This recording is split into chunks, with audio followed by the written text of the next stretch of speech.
সামনে হেঁটে চলি। লিখেছেন কাজী জহিরুল ইসলাম। আমরা সবাই নষ্ট মানুষ, স্পষ্ট কথা বলি, পেছন ফিরে তাকাই না আর সামনে হেঁটে চলি।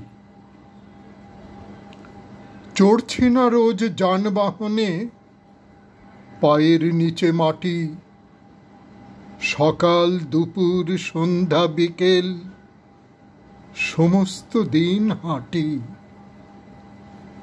হেঁটে হেঁটে দেশ মহাদেশ, হেঁটেই ইতিহাস, হেঁটে হেঁটে ছড়িয়ে দেই দুই পায়ের উচ্ছ্বাস। পায়ের মিছিল হচ্ছে বড় প্রতি পদক্ষেপে, মাঝে মাঝে টের পেয়ে যাই উঠছে কিছু কেঁপে।